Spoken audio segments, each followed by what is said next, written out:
hablar sobre el tema momentos de angustia. Para ello yo quiero desmenuzar la palabra angustia, el significado que ella tiene.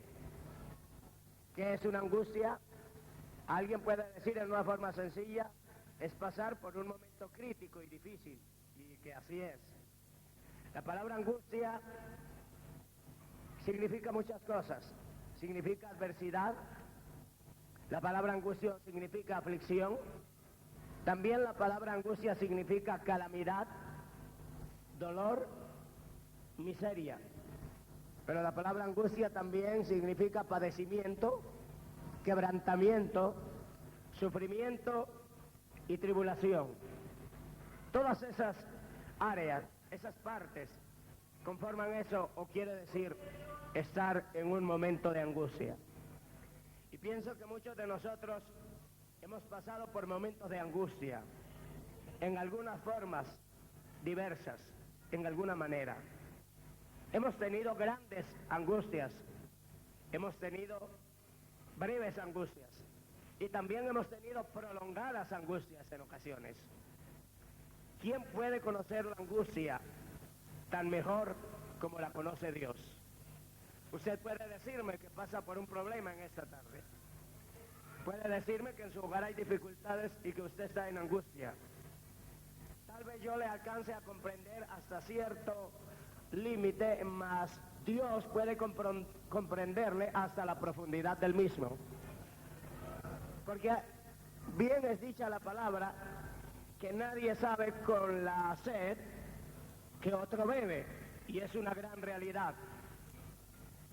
Y como Dios es el que puede entender nuestras angustias y nuestras dificultades, es por ello que nosotros los cristianos raramente iríamos al psicólogo y raramente al psiquiatra, jamás iríamos al brujo o al espiritista o hechicero para que nos ayudase en nuestras angustias. En el día de mi angustia, decía David, clamé a Jehová y él oyó y me libró de todos mis temores y mis angustias. Hay angustias que uno mismo las fabrica. Hay otras angustias que vienen por causa del enemigo. Y hay otras angustias que vienen por causa de nuestra torpeza o nuestro mal manejo en nuestra vida diaria. Pero tanto la una, la otra o la subsiguiente que nombré, todas ellas traen dolor, congoja, aflicción, calamidad, en ocasiones miseria, muchas veces padecimiento, quebrantamiento y, como lo que es normal, también con ello trae sufrimiento.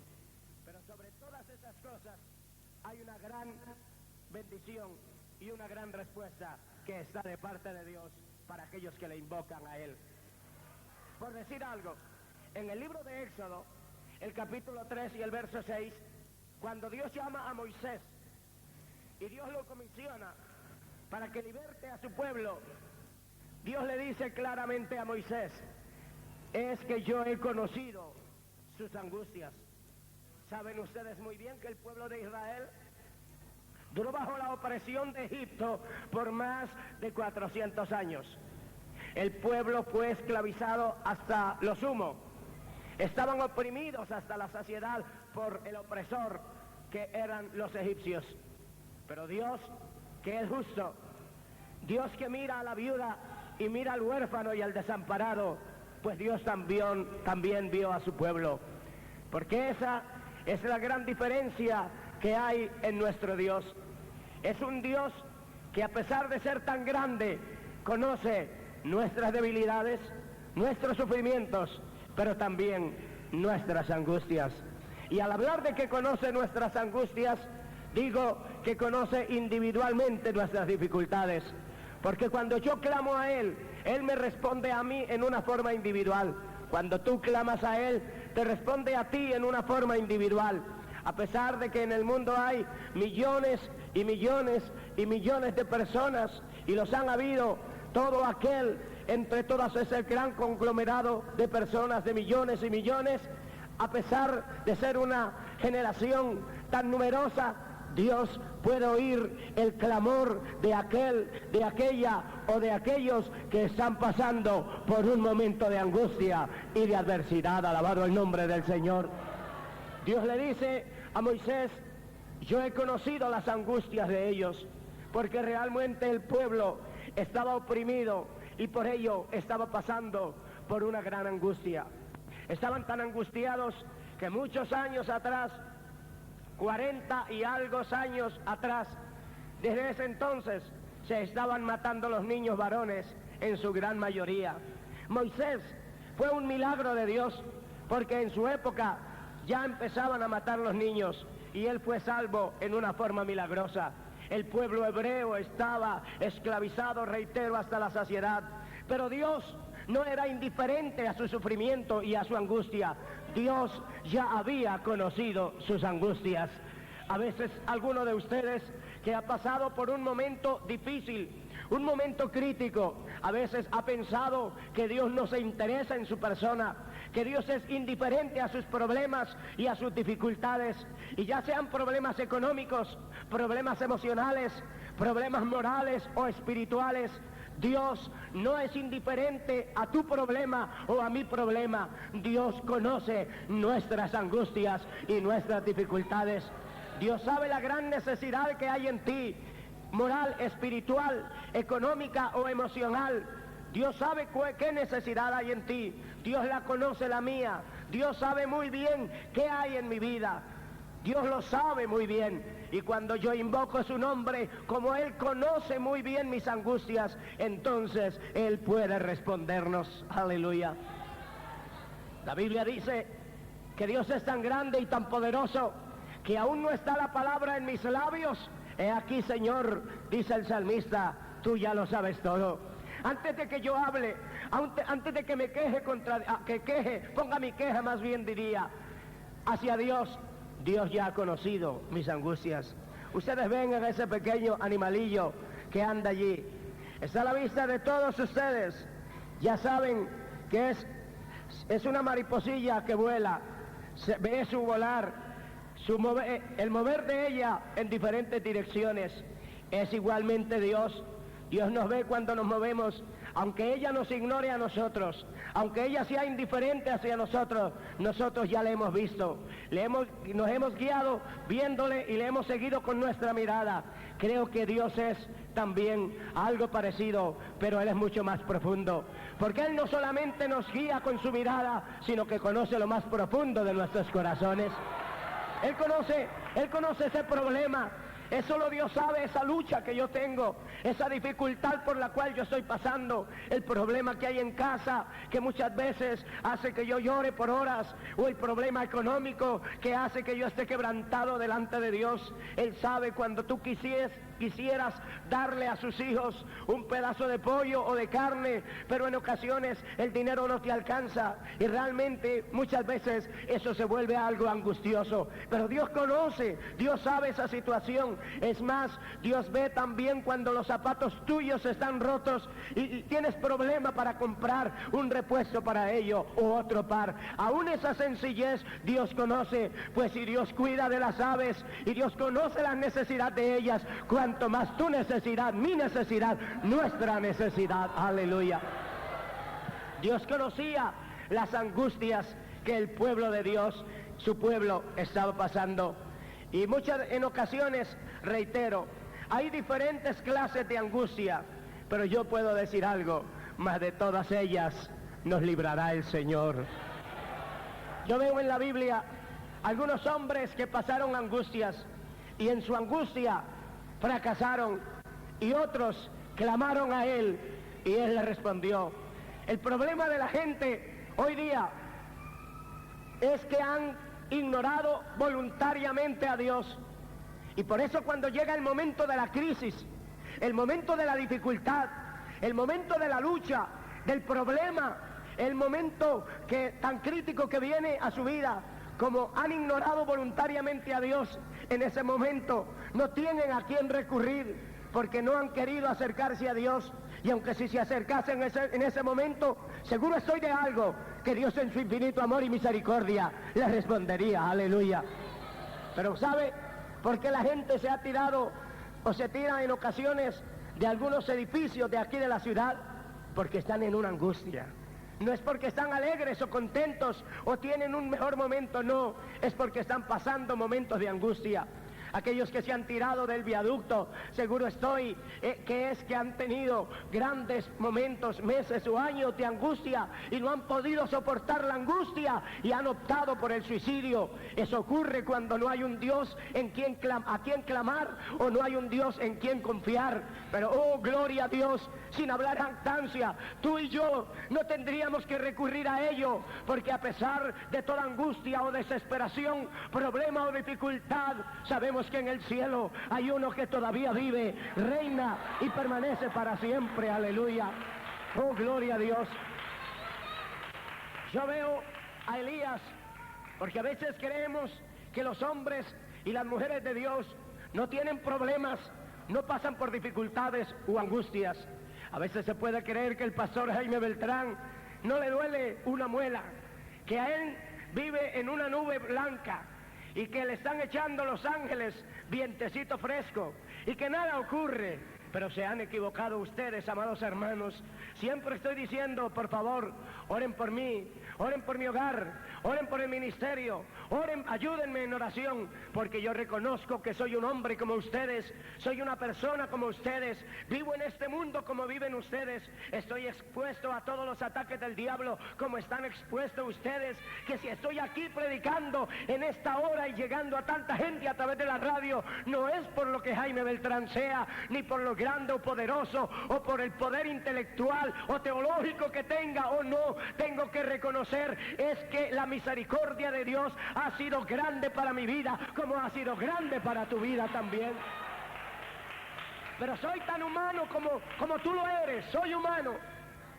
También nosotros, los ministros de Dios, los que predicamos el Evangelio, también pasamos por momentos de angustia, también tenemos dificultades, también tenemos momentos críticos, también estamos pasando por luchas. Elías es uno de los profetas más grandes que yo veo en la Biblia.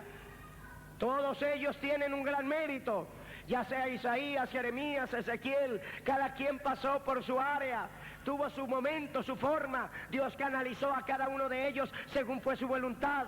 Jeremías se llama el profeta llorón, el del sufrimiento.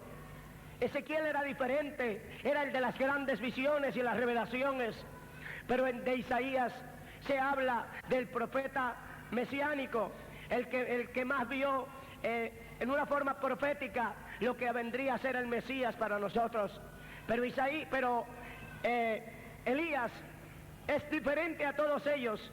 Elías es el profeta de fuego, es el ungido de Dios, es el hombre con un poder sobrenatural que dice, si yo soy varón de Dios, que descienda fuego, y fuego descendía. Elías era un hombre de fe que obedecía a Dios, pero su mayor éxito, si se puede hablar de éxito, que todo éxito que uno pueda tener, tiene que transmitirlo a la gloria, a la honra y al privilegio y a la adoración de Dios. Elías, uno de sus grandes logros fue cuando pudo demostrarle a los Baales, los profetas de Baal, y a todo Israel, que Jehová era Dios, que Baal no era Dios, que Jehová era Dios. Oró a Dios y Dios respondió con fuego que consumió el holocausto, las piedras y todo. Ahí demostró Elías que Jehová era Dios. Dios dio una victoria terrible, terrible. Volvió y llovió sobre aquella región que hacía 3 años y medio no llovía. Y después de esa gran victoria, de esa gran demostración que él era un hombre de Dios, Elías entró en un momento de angustia increíble. El día de ayer estaba orando y diciendo, Señor, demuestra que yo soy tu siervo y que lo que yo hago, no lo hago jactanciosa o caprichosamente, que lo hago porque tú me has mandado a hacerlo. Contéstame, oh Jehová, dijo él el día de ayer, por decir algo, contéstame. Y cuando él le dijo así, dice que el fuego cayó en una forma poderosa y lamió todo lo que había allí. Pero el día de hoy, al ilustrarlo en el presente, Elías entra en un momento de angustia, porque la esposa de Acab Jezabel, mujer perversa y mala, le manda una razón a Elías, porque Elías había acabado con todos los profetas de Baal, y Elías le manda a decir a Elías: Jezabel, vive, así me haga Dios, y aún me añadan los dioses, si mañana no quito tu cabeza de encima de tus hombros, como tú quitaste la cabeza de mis profetas. En ese momento, a pesar de que Elías había tenido una victoria tan grande y había visto la gloria de Dios y el poder de Dios, el hombre, la humanidad de Elías, el ser humano, aquel hombre, porque Elías era un hombre, la Biblia dice que Elías era un hombre sujeto a pasiones como las tuyas y las mías, pero que oró a Dios y Dios le respondió, aleluya. Allí Elías entra en un momento de angustia. ¿Sabe qué hace? Cogió a su criado, lo dejó en Beerseba y empezó a correr como un cobarde. Y alguien podría decirle: pero Elías, ¿qué pasó? ¿No hiciste descender fuego ayer del cielo? ¿No acabaste con los 400 profetas de Baal? ¿Qué pasa? ¿Por qué corres como una gallina, Elías? ¿Qué pasó con el poder de ayer, con la unción de ayer? ¿A dónde está el coraje tuyo? ¿A dónde está el desafío que le hiciste a los 400 profetas cuando les dijiste: si Jehová es Dios, seguidle, y si Baal es Dios, ir en pos de él? ¿A dónde estás, Elías? Pero Elías no oye, está en angustia, está humanamente desesperado y corre al desierto, que es tipo de la soledad, es tipo de la mortandad donde casi no hay vida. Y allí debajo de un enebro, Elías quería morirse. Quítame, oh Jehová, la vida, porque no soy mejor que mis hermanos. Allí en su angustia se quería morir. Eso parece irónico, que un hombre que ayer tuvo la victoria hoy esté queriendo morirse por causa de la angustia. Mas aún allí, en medio de ese problema, había un Dios que no había descuidado a su siervo, aleluya. No lo había descuidado. ¿Por qué Dios no interviene? Preguntamos.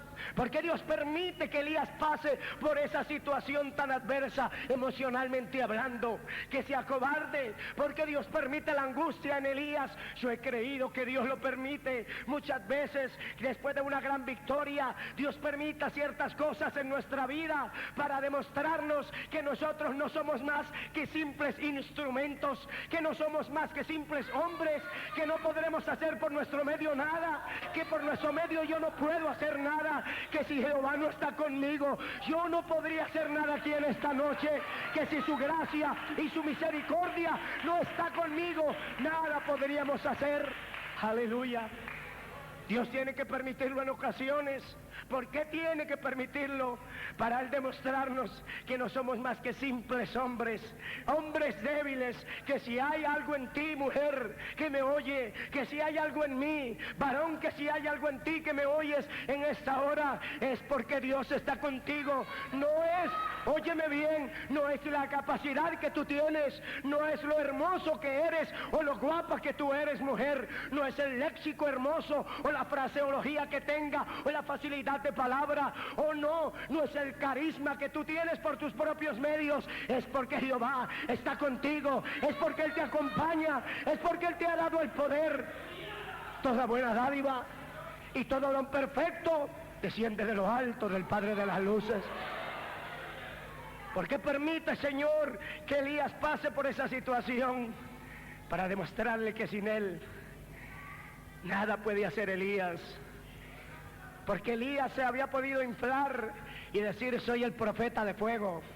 Aquí está el varón al que todo Israel y aún el rey le tiene miedo. Y cuidado, me mira feo porque soy el profeta de fuego.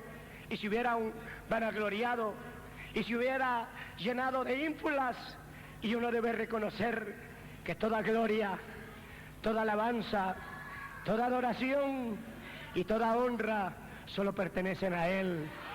A Él, solamente a Él nada más. Pero allí en el momento de angustia, aunque Elías aparentemente estaba solo, no estaba solo, se durmió en la angustia, pero apareció un ángel, le tocó al hombro: Elías,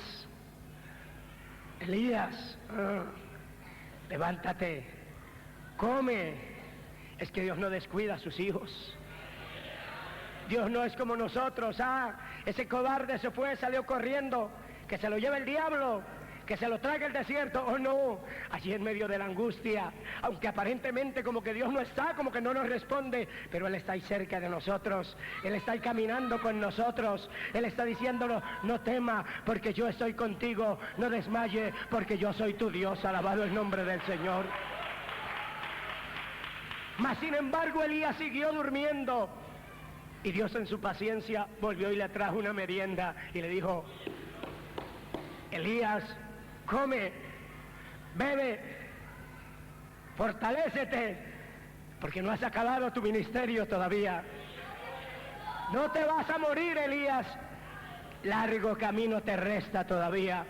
Alguien dice que el ministerio de Elías terminó ahí, pero no. Si ustedes ven, el ministerio de Elías no terminó ahí. Fue y ungió a Jehú, fue y también ungió al profeta Eliseo como su sucesor, y como si fuera poco, un carro de fuego vino y lo llevó. Y eso no es con un hombre que ha perdido la gracia o el ministerio. Elías subió en victoria al reino de los cielos. Oh, gloria al nombre del Señor, aleluya. Pero a pesar de eso, pasó por momentos de angustia, como hombre pasó por momentos de dificultad.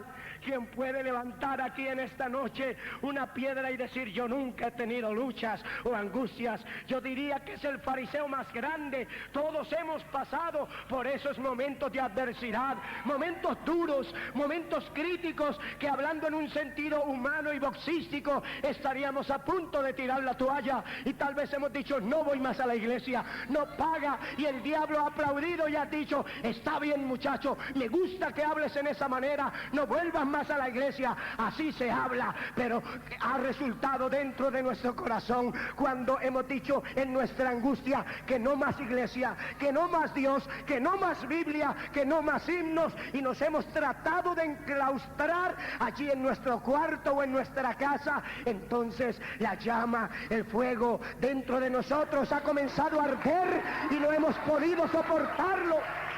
Aleluya. Oh, gloria a Dios. Aleluya. Eso le sucedió a Jeremías en un momento de angustia, cuando lo estaban apedreando, cuando él se paraba y decía sobre el juicio, sobre lo que había de venir. Lo silboteaban, lo apedreaban, lo echaban fuera, le escarnecían. Y Elías llegó a un momento crítico que su angustia trató de rebelarse contra Dios y dijo, no hablaré más en tu nombre, no proclamaré más su palabra, enmudeceré. Dice, no obstante, había un fuego dentro de mí. Dijo, traté de soportarlo, pero no pude. Más fuerte fuiste que yo, oh Jehová, y me venciste. Me sedujiste, oh Jehová, y fui seducido. Bendito el nombre del Señor. La angustia de Manasés, yo encuentro allá en Segunda de Crónicas, capítulo 33, el verso 12 y 13, encuentro que Manasés fue puesto en una gran angustia, y creo que se la merecía. Manasés fue uno de los reyes más perversos que hubo, fue de lo más sucio que hubo, y no hablo de 5, de 10 años, no hablo de 8 meses, hablo de un hombre que pervirtió a Israel. Yo ahí puedo ver el amor y la misericordia de Dios, que se hundió hasta lo sumo, y como lo que uno siembra, eso cosecha.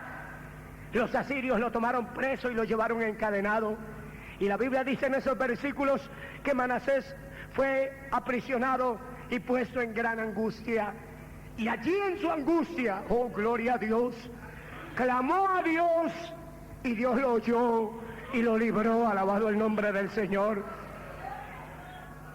Humanamente yo podría decir, Señor, Manasés se lo merece. 50 años pervirtiendo a Israel, hizo que Israel se hundiera en la idolatría. Es más, consultaba a los muertos, iba donde los adivinos y los agoreros, e hizo pasar a sus hijos por el fuego. Era un rey perverso. Se merece que esté en angustia y que muera en angustia. Hecho está. Pero Dios no. Dios es diferente a ti y a mí. Allí en su angustia, con lágrimas, Yo pienso que Manasés dijo: Jehová, acuérdate de mí, perdóname. Dios no le dijo: Manasés, fueron 50 largos años, 50 años, ya no más, oh no, porque es que Jehová lento para la ira y grande en misericordia. Oh, gloria a Dios, gloria a su nombre. Ahí de esa angustia Dios sacó a Manasés. Pero yo veo otra angustia, y es la de David. Dice la Biblia que David había sido elegido rey directamente por Dios. Samuel había venido y lo había ungido como tal. Saúl tuvo celos de él y cogió a perseguirlo a muerte. El intento, el deseo de Saúl era matar a David. En uno de esos momentos críticos, que David huía, a pesar de que ya era el rey elegido, era el rey, Dios lo había ungido a través de Samuel. ¿Alguien dice: ¿sufren los santos? Sí, sufren los santos. ¿Sufren los escogidos de Dios? Sí, sufren los escogidos de Dios. Dice la Biblia que cuando David estaba en ese momento de angustia, se fue a la tierra de Gad. Pero su angustia fue aumentada y agigantada cuando se oyó que Saúl había matado a sus 1000 y David a sus 10.000. Eso quería decir que era un hombre peligroso, y empezó a entrar en un momento de angustia. Y en su momento de angustia, para poder salvar su vida, tuvo que fingirse que estaba loco. Dejó chorrear la saliva por su barba, cogió a escribir estupideces en las portadas y en los postes, hasta que Aquis, rey de Israel, dijo: no tengo suficientes locos a mí aquí para que me traigan otro más. Pero ¿sabe qué veo de diferente en David a las demás personas que tuvieron momentos de angustia? Es que en ese momento de angustia de David, allí en ese lugar en Gad, él pudo escribir el Salmo 34, que es tan hermoso, y el Salmo comienza diciendo: bendeciré a Jehová en todo tiempo, su alabanza estará de continuo en mi boca. En Jehová se gloriará mi alma, lo oirán los mansos y se alegrarán, aleluya. Allí en medio de esa angustia pudo darle la gloria a Dios. Es que no importa el problema, no importa la dificultad, invocamos a Él. Ahora que no hay angustia, que podemos decir gloria a Dios y aleluya, pero en el momento de angustia también podemos clamar a Él. Porque es que yo digo en esta tarde: ¿a quién iremos si solo tú tienes palabras de vida eterna? Ahora, yo veo otra angustia, y una angustia que lo llevó a la desgracia fue la angustia de Saúl. Saúl fue cayendo como la piedra hacia el abismo. Cuando los filisteos subieron a pelear contra Israel, Saúl entró en angustia. Y allí en medio de la angustia clamó a Dios, pero Dios no le respondió. Y alguien dice: ¿por qué Dios no le respondió? Ustedes lo saben muy bien. Saúl había sido desechado por su desobediencia y obstinación. Volvió y clamó, mas no hubo respuesta. La lógica es que si Dios no responde, ¿quién más puede responder? Y él cometió un gravísimo error en su angustia, que fue su error, la cúpula de su error, diría yo, fue consultar a una pitonisa, a una hechicera, bruja o espiritista, para hacer que Samuel viniera de entre los muertos.